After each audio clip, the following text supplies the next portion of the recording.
Valeureuse et valeureux téléspectateurs, bonsoir. Bienvenue dans votre émission École Guinée sur la télévision nationale, la chaîne mère des médias guinéens. Aujourd'hui, nous sommes dans la préfecture de Koya, plus précisément au groupe scolaire Emmaüs de Koya, Frigadier. Alors, chers téléspectateurs, nous ouvrons cette année scolaire, session 2023-2024. Avec une plus grande énergie, avec vivacité et la plus grande diplomatie. Alors, chers téléspectateurs, le cours d'aujourd'hui sera axé sur les adjectifs cardinaux. Quelle est l'importance des adjectifs cardinaux pour les élèves, pour les enseignants? Pour en savoir les secrets, je vous invite à suivre avec l'éminent professeur Papa Alas, qui va vous décortiquer et vous donner quelques spécificités par rapport à ce cours. Nous vous invitons à suivre et soyez les bienvenus dans l'émission École Guinéenne.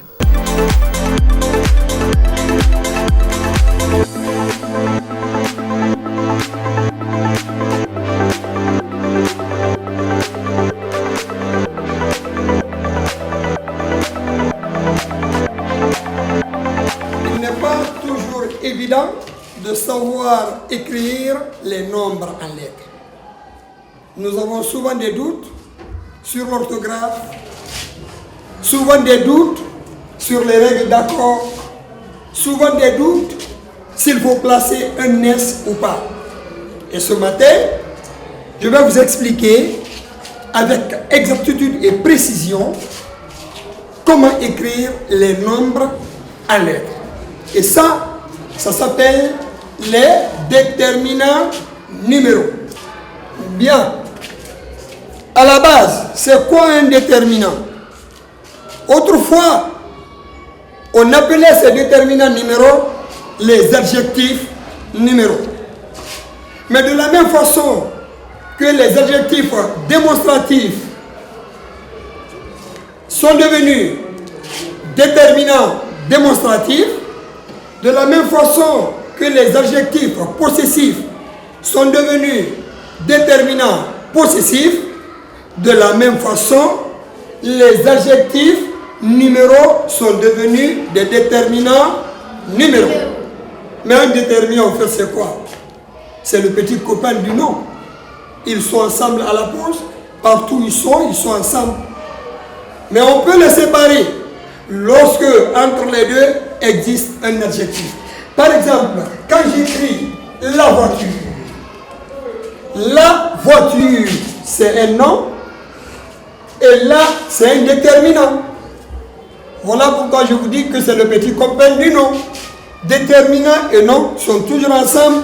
Mais quand j'écris la belle voiture, entre la voiture, qui est un nom, et là, qui est un déterminant, qu'est-ce que nous voyons? Il y a un adjectif. Très bien. Alors, les déterminants se subdivisent en deux. Les déterminants numéraux, bien sûr. Il y a des déterminants numéraux cardinaux que nous allons voir aujourd'hui et des déterminants numéraux ordinaux. Donc, qui dit déterminant numéraux, nous avons deux groupes. Déterminants numéraux cardinaux, déterminants numéraux ordinaux.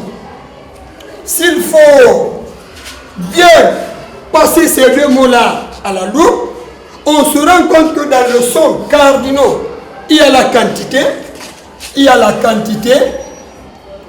et dans le son ordinal, nous avons quoi?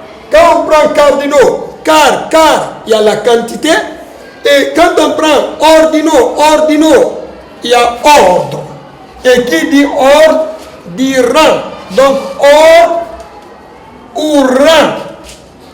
Alors, 1, 2, 3, 6 sont des nombres. Mais on peut les écrire en lettres. Et s'il faut écrire un qui a un chiffre en lettres, on écrit comme ça. 2, on l'écrit comme ça. 3, on l'écrit comme ça. 6, on l'écrit comme ça. Donc vous voyez, ces chiffres peuvent être écrits en lettres. Alors ces mots-là, qui servent à écrire en lettres des nombres, sont appelés des déterminants numéros cardinaux. Pourquoi? Parce que ici on parle de quantité. Si je vous dis j'ai des crayons, il n'y a pas de quantité. Mais si je vous dis j'ai 8 crayons, j'ai 8 crayons. Les 8 là, en chiffres, c'est comme ça, mais en lettres, c'est H-U-I-E-T. C'est ce qui est le déterminant numéral cardinal. Mais quand on dit troisième, cinquième, le premier, huitième, cinquième voiture, troisième de la classe, ce qui est IM, on veut parler du rang, ça c'est un déterminant numéral ordinal. Donc, déterminants numéros sont des mots qui servent à écrire des chiffres en lettres, quand il s'agit bien sûr des déterminants numéros cardinaux. Mais quand il s'agit des déterminants numéros ordinaux, on veut parler du rang ou bien de l'ordre. Est-ce qu'on se comprend bien? Mais ce qui est important dans tout ça, c'est que ces adjectifs numéros cardinaux sont invariables en général. C'est ce qui est très important dans tout ça. Si je fais ce tableau, je mets ici singulier et je mets pluriel, je vais mettre 0 en rouge, je mets 1 en rouge. Bien. Maintenant, 0, 1, au singulier, c'est 0, au pluriel, c'est 0. Mais pourquoi je l'ai écrit en rouge? Ça dépend. Si 0 est un nombre, il est invariable. Il a fait 0 faute en dictée. 0 là, ça s'écrit comme ça. Mais si je vous dis le nombre 200 s'écrit avec 2 zéros, 0 là-bas, c'est un nom. Il prendra là-bas S. Donc, lorsque 0 est un nombre, il est invariable. Mais dès que 0 est un nom, il s'accorde au pluriel. On est d'accord? Oui. Voilà, il a fait 0 faute en dictée. 0 là s'écrit sans S. Mais quand on dit que le mot 200 s'écrit avec 2 zéros à la fin, 0 la prendra S. 1 au singulier, c'est 1. 1 au pluriel, c'est 1. Donc, un déterminant numéral cardinal, il est invariable. Mais il y a deux cas dans lesquels le mot 1 peut prendre S. Quand on dit, nous avons invité nos voisins, quelques-uns ne sont pas venus. Donc, quelques-uns,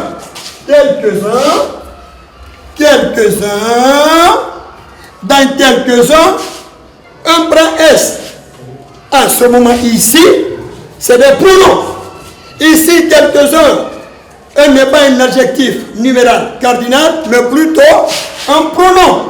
Alors, lorsque un est un pronom, il n'est pas adjectif numéral cardinal, il s'accorde. Et si je vous dis par exemple, il est en train de dresser les uns contre les autres. Les uns contre les autres. Les uns, en ce moment, un là, c'est un pronom et non un adjectif numéral cardinal. Donc voilà pourquoi les deux là, je les ai écrits en rouge. Sinon tout le reste, c'est des mots invariables. J'écris 2. Chers élèves, je n'ai pas mis X au niveau de 2 parce que c'est 2. C'est son orthographe. J'écris 3. Je n'ai pas mis S parce que c'est 3.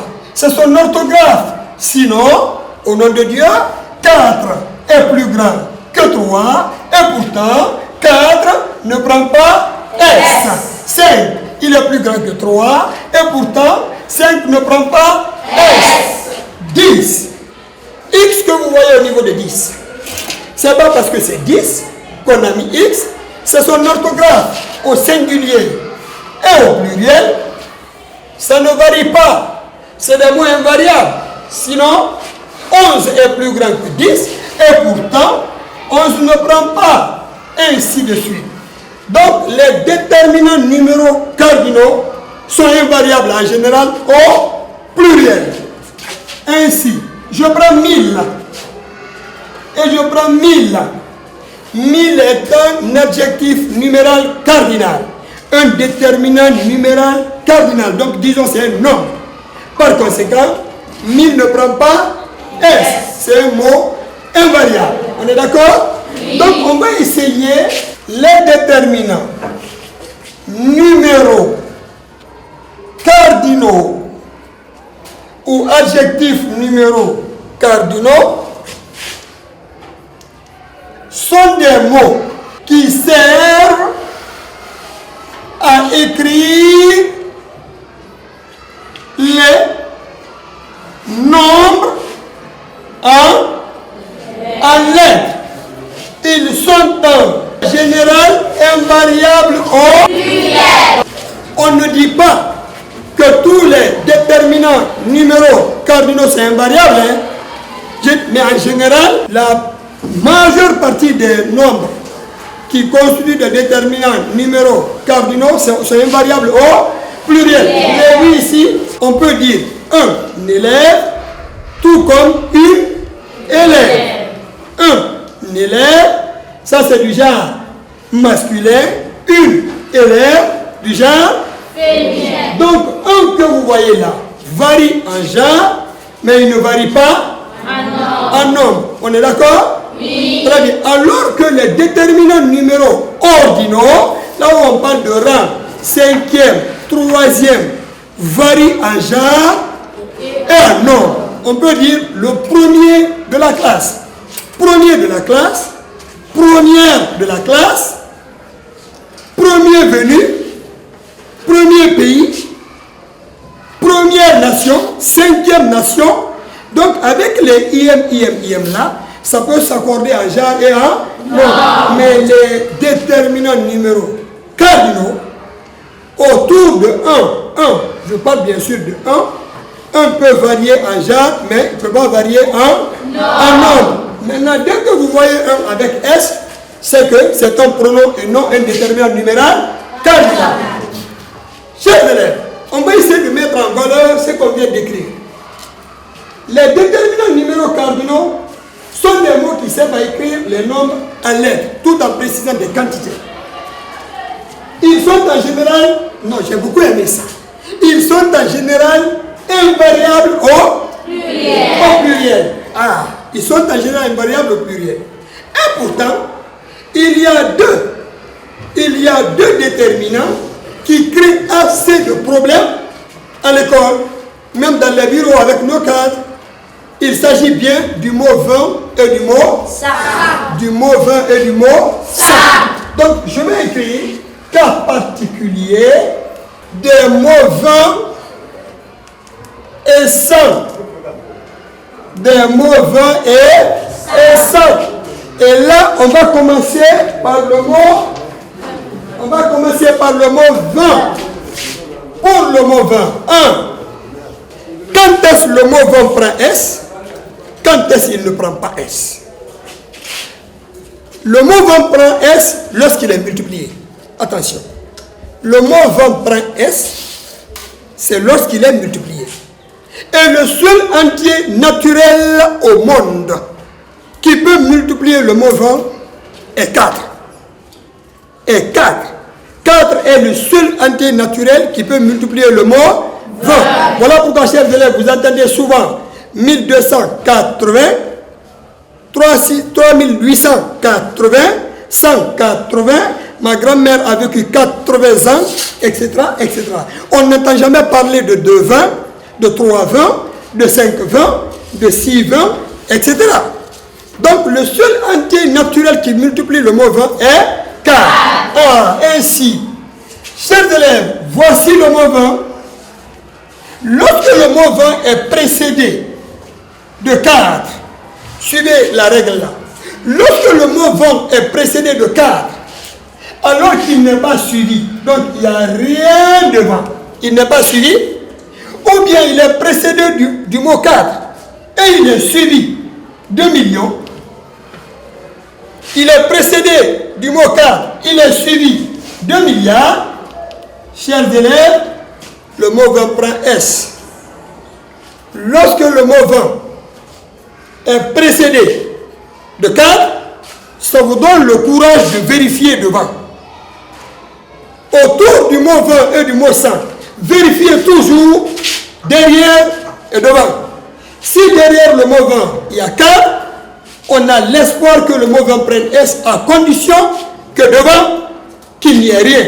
Donc, il n'est pas du tout suivi, il n'y a rien après le mot 20. Ou bien s'il y a un mot là-bas, alors que ce soit million, ou milliard, ou millier, c'est 1000 qui est invariable. Mais millier, million, milliard, ce ne sont pas des déterminants numéros cardinaux, plutôt c'est des noms. Et par contre, les noms s'accordent au pluriel.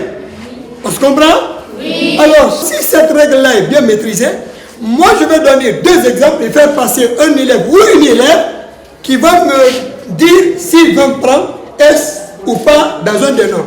Pour cela, je commence par le 80 lui-même. J'écris 80 en lettres. J'écris 80. Regardez le mot 20. Derrière, il y a quoi? Ça fait partie de notre règle ici, non? Oui. Et devant, il y a quoi? Rien. Ah, ça fait partie aussi de notre règle. Oui. Donc, derrière le mot 20, il y a 4. Et devant, il n'y a rien. Ce mot 20, prend S ou pas? Il prend S. Très bien. Voilà pourquoi on dit, ma grand-mère avait vécu 80 ans. Donc, 20 là va prendre S. On est d'accord? Oui. Bien. Et si j'écrivais le mot 20 lui-même, j'écris 20. Pour écrire 20, j'écris 20. Regardez le mot 20. Qu'est-ce qui le précède? Qu'est-ce qui vient avant le mot 20? Ou qu'est-ce qui est derrière le mot 20? Il y a rien. Alors que pour espérer avoir S devant le mot 20, il va falloir forcément qu'il y ait quoi? 4. Alors ici, comme il n'y a pas 4, ça veut dire que le mot 20 là n'est pas multiplié. Par conséquent, 20 la prend ou ne prend pas? Je prends 80 millions. On veut l'écrire en lettres. J'écris 4, 20 et je mets million. Très bien, million c'est un nom. Hein? Dès qu'on dit 1 million, c'est N à la fin. On va seulement à 2 millions, million prendra S. Parce que c'est un nom. C'est comme si je vous disais, une robe, c'est E à la fin. 2 robes, robe prend S.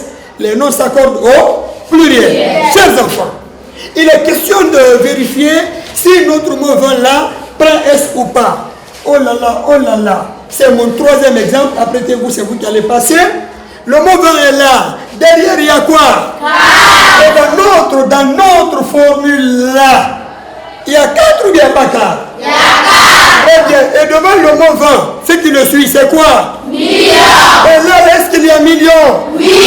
Donc, conséquence, notre mot 20 là-bas prendre S. Ainsi, je vais mettre ici S. Donc, 20 a pris S. Je m'en vais mettre un exemple. 85.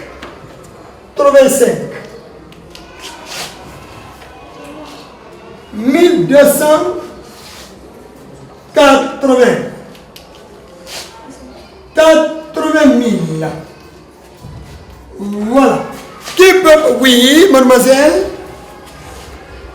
Applique la règle pour nous dire si le mot 20 qui est contenu dans 85 prend S ou pas. J'ai écrit le nombre. Maintenant, on nous a dit pour appliquer, pour mettre S devant 20, il faut qu'il soit multiplié par 4. Oui. Et devant lui, il faut qu'il y ait rien ou bien million ou milliard. Mais devant 20, il y a 5. le nombre 20 ne doit pas prendre S.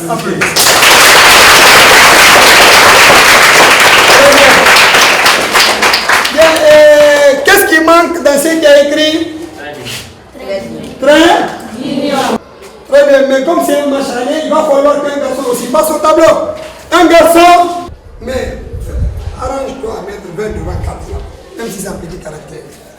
Si il y a 4 derrière 20, et on nous a dit que s'il y a 4 devant, derrière 20 et qu'il n'y a rien devant lui, le point S, je peux mettre S. J'ai écrit le nombre. La règle nous a dit Oui. que le mot 20,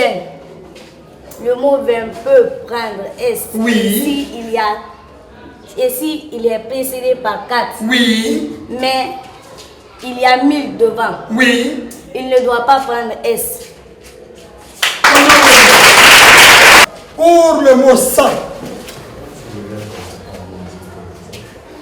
Pour le mot 100, les entiers qui multiplient le mot 100 sont 2, 3, 4, 5, 6, 7, 8, 9. Tous ces nombres-là, s'ils précèdent le mot 100, ça ils viennent avant le mot 100, et que devant le mot 100, il n'y a rien, ou bien il y a million, ou bien il y a milliard, en ce moment, le mot 100 là va prendre S. Vous avez vu combien de fois, chers élèves, c'est facile? C'est presque la même formule, sauf que ici, on n'a qu'un seul entier naturel, alors que là, on a des entiers naturels de 2 jusqu'à 9. J'écris 100. J'écris 200. J'écris 1300. J'écris 3100. J'écris 1100. Ah. Je prends le mot 100 et je l'écris en lettres. C'est comme ça qu'on écrit le mot 100. Mais je vous ai dit qu'autour du mot 20 et du mot 100, de regarder toujours. Et autour du mot 20, de regarder toujours. Derrière le mot 20, on a besoin de quel nombre? 4. Très bien. Et derrière le mot 100, on a besoin de 2, 3, 4, 5, 6, 7, 8 et 9. Oh là là, oh là là. Maintenant, regardez ici. Parmi les différents entiers qui sont là, quel est l'entier qui est derrière ici? Regardez, est-ce qu'il y a 2? Non. Le mot 100 est écrit. Voici le nombre. Mais nous, notre 100 qu'on a écrit, est-ce qu'il y a 2 derrière? Non. Est-ce qu'il y a les autres derrière? Non. Donc il n'y a rien derrière. Oui. Conséquence, est-ce que ça doit prendre S? Non. C'est là pourquoi on dit qu'il a vécu 100 ans. On est d'accord? Oui. Alors 100 là ne prend pas S. Je prends 200. 200. Voici notre mot 100. Il est là. Il est précédé de 2. Est-ce qu'il y a 2 ici? Oui. À partir du moment où il y a un entier qui le multiplie derrière, on est obligé de regarder ce qui le suit, n'est-ce pas? Oui. Oh là là, devant, il y a quoi? Oui. Ah, donc on est dans ce cadre-là. Oui. S'il vous plaît, 100 là, prend ou ne prend pas? Très bien, alors on dit qu'il a vécu pendant 200 ans. Très bien. Parmi les filles, oui, ma fille, passe au tableau. Très bien. On a dit le mot 100, s'il y a le nombre commencé par 2 jusqu'à 9, derrière 100, 100 prend S. Mais s'il n'y a rien derrière 100, rien devant, ça ne prend pas S. Donc on a 3 derrière 100, le 100 prend S. Bon, il ne s'agit pas d'avoir ces valeurs-là pour dire directement 100 prend S. Il peut y avoir 2 derrière 100, sans que ça ne prenne S. Mais quand on a ces chiffres-là derrière, c'est qu'on a la chance de voir devant. Il ne faut jamais se prononcer rien qu'avec les valeurs qu'on a derrière. Dès qu'on a ces valeurs-là derrière, ayons le courage de vérifier ce qui se passe devant. On est d'accord? Oui. On a 1000 derrière 3. Et on a oui. 3 derrière 100. Voilà. Le 100 prend S. Mettez S.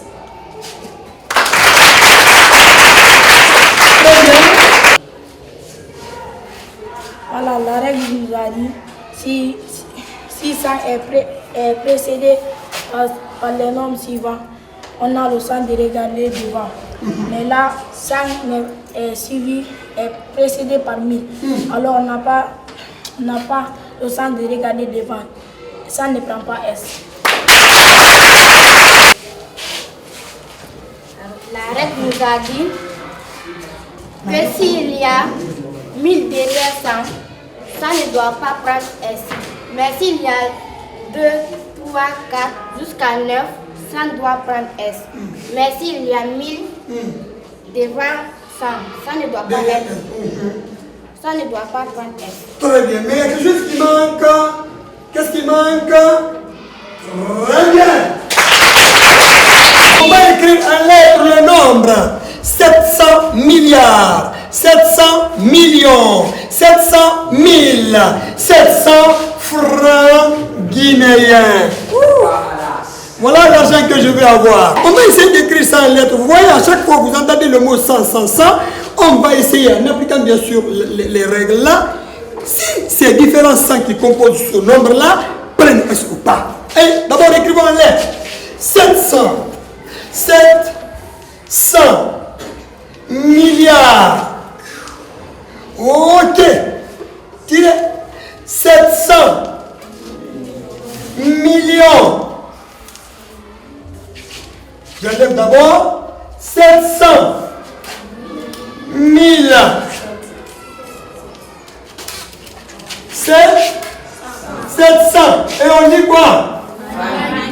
Francs guinéens. On est d'accord? Oui.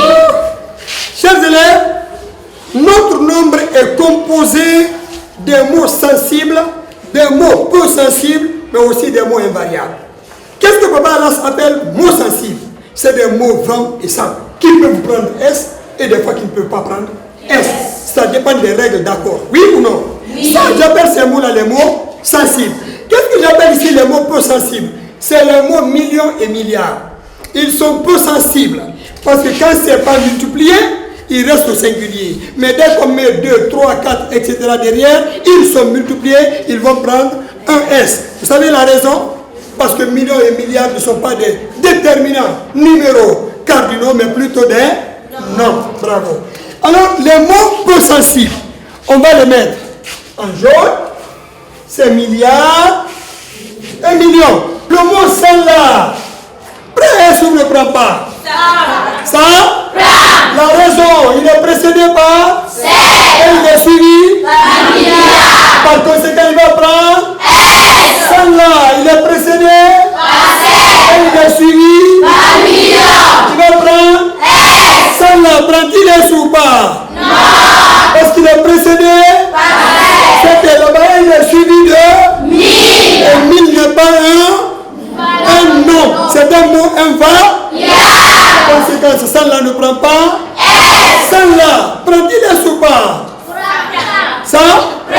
Parce qu'il est multiplié par C. Et il est suivi par un non. Par conséquent, il va prendre S.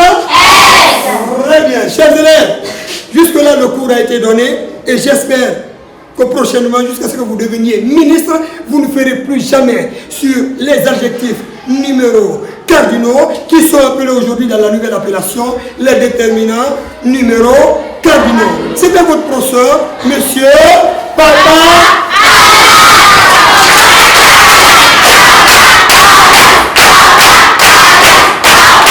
Un tonnerre d'applaudissements pour ce talentueux professeur. Vous avez vu tout à l'heure ces démonstrations sur les nombres cardinaux. Alors, monsieur Alassa, vous venez de donner quelques astuces qui ne sont pas dans le livre. Avec l'évolution de la science et de la technologie, oui.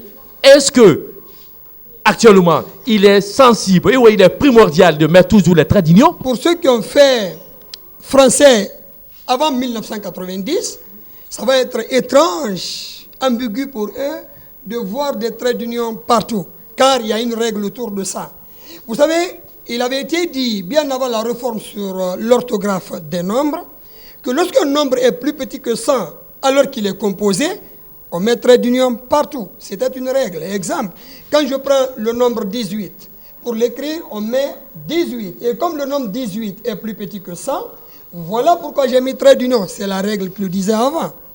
Et il y avait encore une deuxième règle qui stipulait que derrière le mot 100 et devant le mot 100, derrière le mot 1000 devant le mot 1000, derrière les mots millions et milliards et devant les mots millions et milliards, on ne met pas trait d'union. Ça, c'était avant.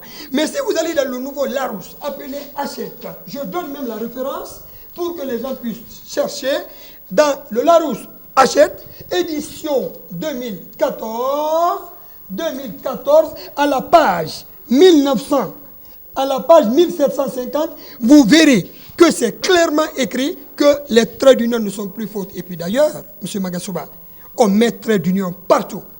L'essentiel, c'est d'écrire, puisqu'il s'agit des mots composés, l'orthographe de chaque nombre, de chaque chiffre, et puis voilà, mettre trait d'union partout. Donc trait d'union n'est plus une faute. C'est conseillé qu'on mette trait d'union partout. C'est la nouvelle orthographe qui l'exige. Je demande à l'ensemble des acteurs du système éducatif. Qui dit système éducatif? L'État fait partie, bien sûr. Il y a des cadres du département, mais il y a aussi jusqu'au niveau des élèves. Je demande à ce qu'on soit à jour. Il faut être à jour. Les autres ont dépassé ça. Il faut être à jour. Aujourd'hui, jusqu'à présent, certains pensent qu'on ne doit pas mettre trait d'union n'importe comment, il faut tenir compte de l'ancienne règle alors que les choses ont changé. Sans plus tarder, chers téléspectateurs, je vais tendre tout à l'heure mon petit micro aux enseignants de nous en dire plus par rapport à la compréhension de ce cours. J'ai suivi ce cours avec intérêt, ce cours m'a beaucoup aidé. Depuis que Papa Las est revenu dans notre école, il a été chassé par notre grand fondateur.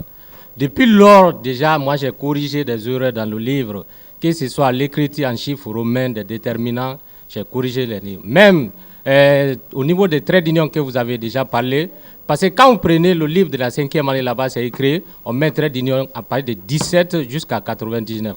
Mais depuis que Papa Las m'a édifié, je mets maintenant trait d'union partout et j'accorde très bien 100 et 20. Vraiment, nous remercions notre fondateur et nous remercions la direction qui nous donne la latitude de chercher des bons professeurs, des professionnels à la matière. Et comme vous l'avez vu, les élèves ont été vraiment très très compréhensifs.